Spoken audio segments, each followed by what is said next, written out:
Hi, this is Shander Liggetfalvey, the Brock University Gadfly. I'm on Twitter at BrockBug and on Instagram at Brock.bug. Today I found out, after 6 weeks of waiting, that the Brock Press had decided not to publish the story that its news editor had produced. The story was about me and how I was banned from student council. The reporter, Chad Ellis, met with me in early January, had a 1-hour interview. We spoke pleasantly and thoroughly, and over the course of the following weeks, Chad, through correspondence with me, said that the story would be published in the following editions of the paper. It's now February 25th, and the Brock Press edition has been released again today. 2 weeks ago was elections, and the paper didn't have room for my story. Today, I reached out to Chad and I asked him, why isn't my story being published? Chad, on the record, I asked for an on-the-record comment regarding this. And the on-the-record comment that he provided was kind of eye-popping, and I'm going to read it to you here.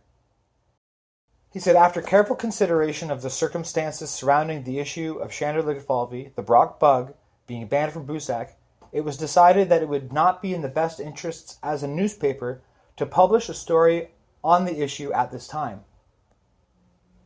So the news editor thought it was an interesting enough story, but at some point, the editorial team quashed the story. So Chad, respectful, nice, attentive, and courteous, the person I have direct correspondence with, was overruled. And and that's funny. I actually didn't think the Brock Press would ever acknowledge I exist. And this shows that they won't. Even when a news editor has a story in the docket, a story ready to go, pictures, quotes, everything. Chad told me that none of the Busu people responded to his inquiries. So you've got the Brock Press and Chad. Chad's a nice guy. You got nothing but respect for him. The way the Brock Press treated him and his story is bullshit. So let's draw a parallel to another institution on campus, Brock Human Rights and Equity. In early January, I went into Brock Human Rights and Equity, believing that under the respectful work and learning environment policy, that I had a case to make against individuals in Busu regarding bullying and an abuse of power. I met with Human Rights and Equity staffer Michelle Poirier, and in an hour-and-a-half long conversation, she listened carefully, attentively, respectfully, and took my story, took the case on. She said, this is something I can sink my teeth into. She said that this case was perfect for, well, she didn't say necessarily perfect, but she did say it would be a good fit for freedom of expression complaint. So at the time, I didn't realize that a freedom of expression complaint is handled through the Brock University Secretariat's office and is a separate process, but let's set that aside. So, it's early January. It's in fact January 8th. I've just met with Michelle Poirier. She's taken my case. Over the next 5 weeks, Poirier and I would have an exchange of emails.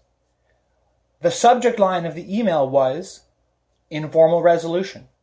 She sent to me asking for permission for me to speak to the individuals involved. I gave her that permission.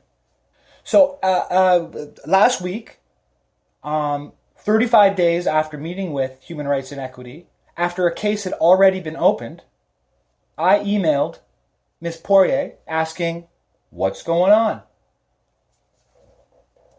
The answer I received is that the director of Brock Human Rights and Equity had decided that the case was not within the jurisdiction. The jurisdiction of what? They wouldn't specify. I asked, please clarify the issue of jurisdiction.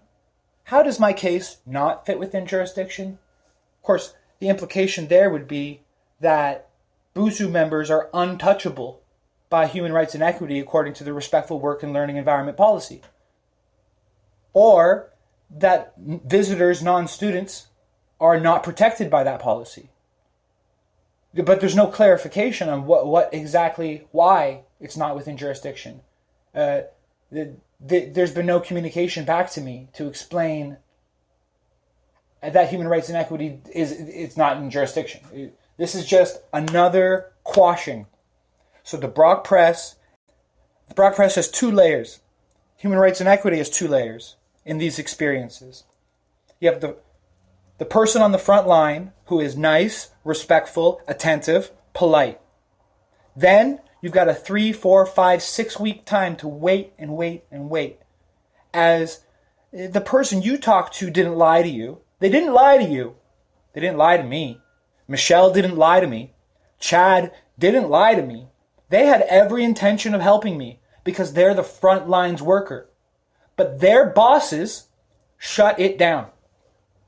Human rights and equity shut down my case. Brock Press shut down my story.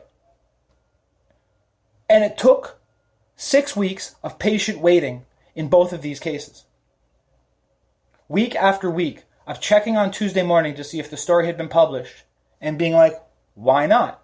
And then being told, well, we didn't have room this week, but we'll have room next week. Your story about being a journalist who was banned from student council, the student newspaper will cover that story until they won't.